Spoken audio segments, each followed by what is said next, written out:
Assalamualaikum warahmatullahi wabarakatuh.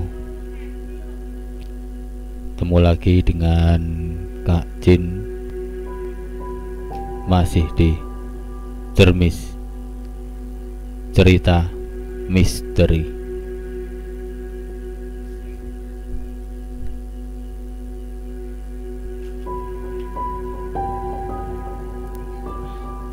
Pada kesempatan kali ini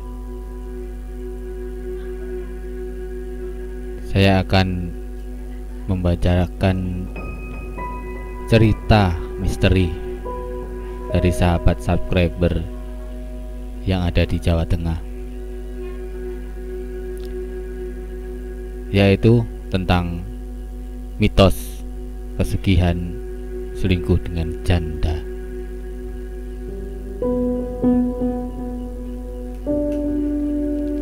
Sebelum saya lanjutkan, silakan klik tombol like, komen, dan subscribe.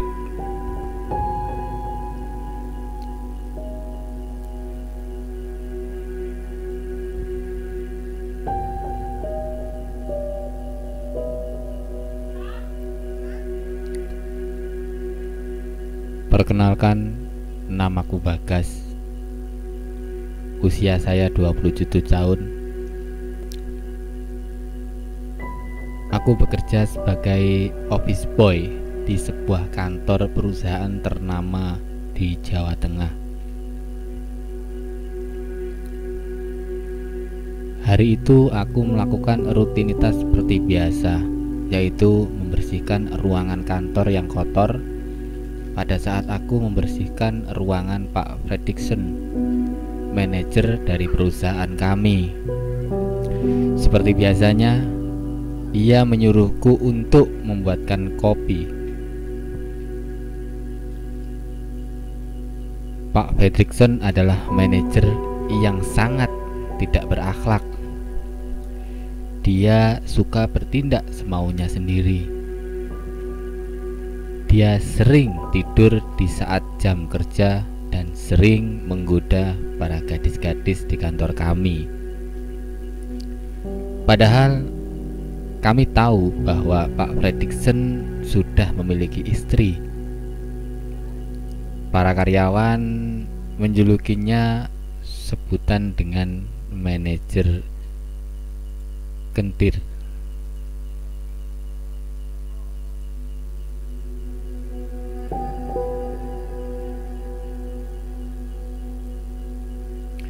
Di tempat kerjaku ada seorang asisten manajer yang sangat cantik sekali yang bernama Rara.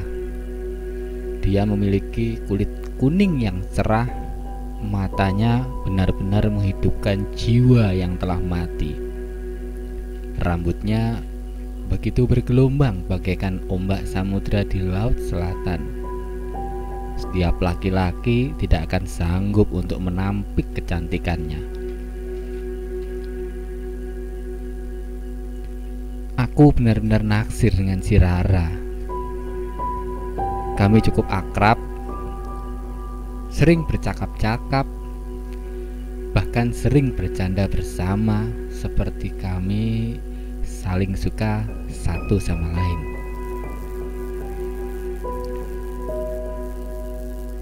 Sampai suatu ketika aku memberanikan diri untuk menyatakan perasaanku kepadanya. Namun seperti telur yang dijatuhkan dari atap rumah, dia menolakku mentah-mentah dan mencampakkanku begitu saja.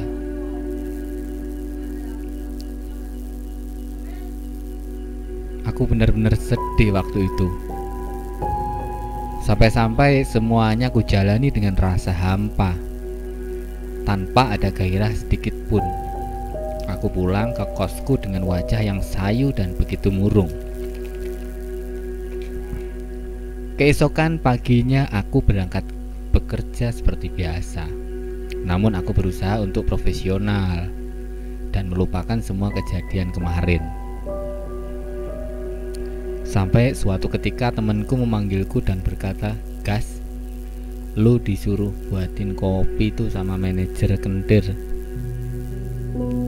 Aku sedikit tersenyum mendengar perkataan temanku. Namun tak disangka saat aku membawa kopi ke ruangan Pak Fredrickson, ternyata di sana ada si Rara, yang mana ia sedang bermesraan dengan Pak Fredrickson. Namun sebagai bawahan aku mencoba untuk bersifat profesional dan membawakan kopi itu kepada Pak Fredrickson. Ini Pak kopinya. Oh iya, makasih guys. Hatiku benar-benar kesal. Waktu itu aku berusaha menghiraukan semuanya.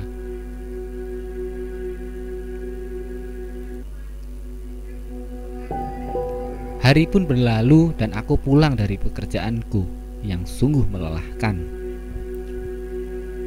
Namun sebelum pulang ke kosan, aku sempat membeli miras. Di kosku aku menenggak sebotol penuh miras yang bergambar orang tua.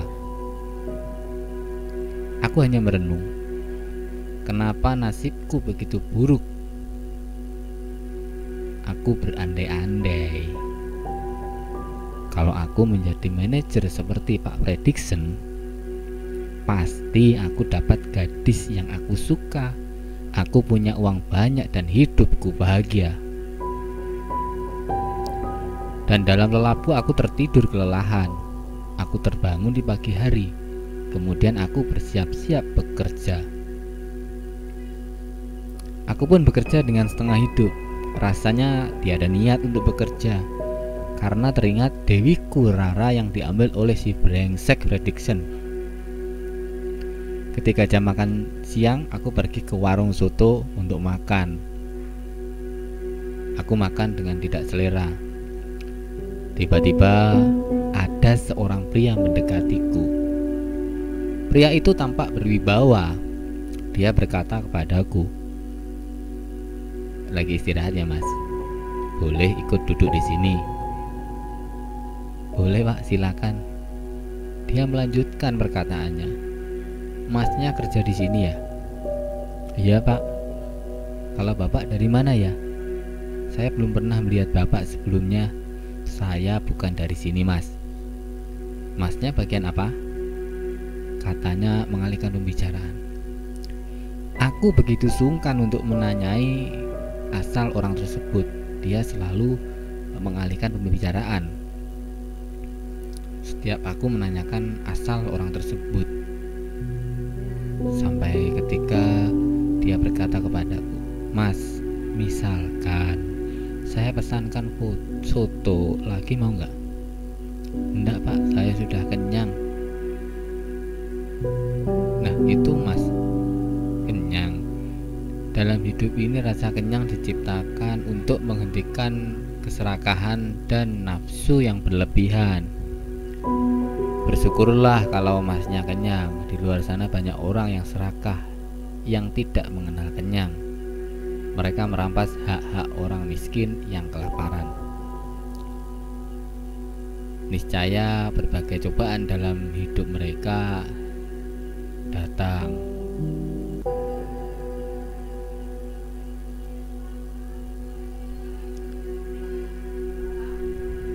By the way, maaf mas, waktu saya sudah habis. Saya mau pamit dulu ya. Setelah dia pergi, aku memanggilnya, namun seolah dia tidak mendengarkanku. Sampai seorang temanku datang dan duduk di seberang memanggilku. "Bro, lu kenapa? Kok ngomong sendiri?"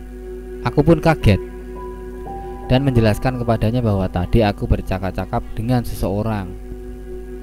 Namun temanku membantah, "Bro, sadar bro, dari tadi lu ngomong sendiri bro. Nih tanya si Ucup." "Iya bro, tadi kamu ngomong sendiri." Namun tak sengaja seorang gadis yang makan di belakangku bilang, "Mas, ini benar. Tadi dia ngomong sama pria yang tinggi dan tampan. Saya melihatnya." Sahutku menguatkan perkataan gadis. "Bener banget, dari tadi gua ngomong sama bapak tadi."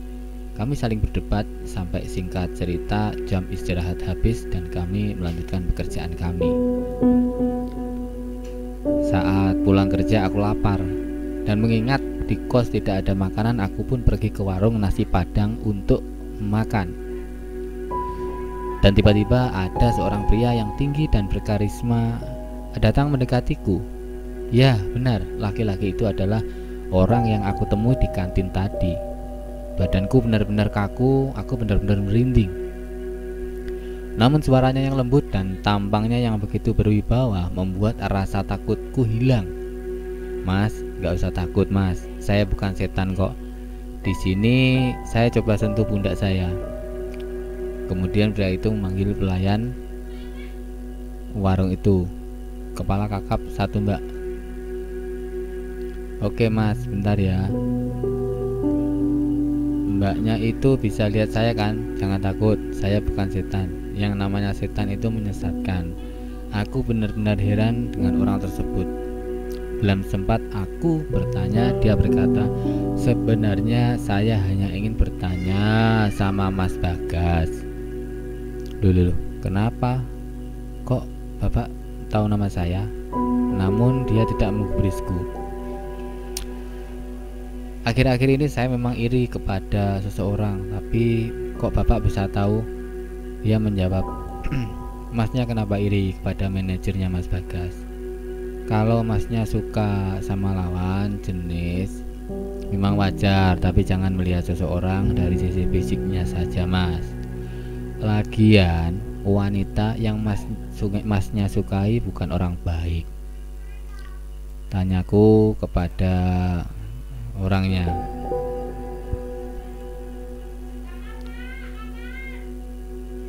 Tidak lama kemudian pelayan warung membawa kepala kakap yang pria pesan tadi.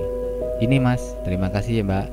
Lalu pria itu berkata kepadaku, nanti kalau Mas Bagas pulang ke kos, masnya akan tahu sendiri. Singkat cerita, kami makan. Pria itu membayarkan makananku dan berpamitan denganku. Setibanya di kos, aku langsung mandi dan kemudian tidur. Di saat aku tertidur, aku bermimpi melihat Rara. Saat itu Rara mempunyai seorang anak yang masih kecil, umur 3 tahun. Hidup mereka sangat miskin dan memprihatinkan. Saat itu suaminya pulang dengan kondisi yang sangat mabuk berat. Suaminya marah-marah tidak jelas. Ia membanting rak lemari dan melemparkan kursi kayu sampai kursi itu rusak. Anak mereka pun menangis. Dalam mimpiku aku teringat perkataan pria di warung nasi Padang itu. Di dalam mimpiku suami Rara akhirnya meninggal karena overdosis minuman oplosan. Setelah dia kehilangan suaminya, kondisi Rara sangat sulit dan tidak bekerja. Anaknya yang kecil merengek minta makan. Rara hanya bisa hidup dengan mengandalkan hutang dari tetangga. Sampai suatu ketika karena kondisi hidupnya sangat sulit, Rara berkata, kalau ada demit yang memberiku kekayaan, aku bersedia melakukan apa saja. Pada saat itu Rara terbangun dari tidurnya tepat jam 12 malam. Datanglah seorang pria baju kerajaan Jawa kuno mengetuk pintu Rara. Ia langsung membuka pintunya dan pria itu tiba-tiba berkata, saya bisa menjadikan Anda makmur dan kaya seperti yang Anda inginkan. Dengan rasa takut Rara menjawab, saya siap, apa saja asal saya jadi kaya. Anda bisa jadi kaya jika Anda mau jadi istri saya. Besok di malam Jumat Kliwon pergilah ke sebuah hotel A dan pesanlah sebuah kamar. Saat Anda sudah di dalam kamar, celupkanlah cincin ini ke dalam air.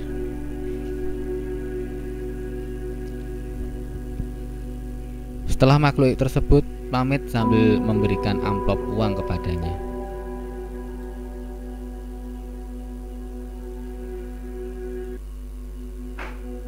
Nah, para sahabat subscriber, ini menjadi awal dari cerita Mas Bagas yang bercerita bahwa ada ilmu pesugihan. Jika berselingkuh dengan janda, maka hidupnya akan makmur dan sejahtera. Jangan lupa tetap dukung channel Mbak Kubi dalam program Kismis Cermis Cerita Misteri. Jangan lupa like dan komen dan subscribe. Simak selanjutnya Pasugihan Janda episode kedua di hari yang lain. Assalamualaikum warahmatullahi wabarakatuh.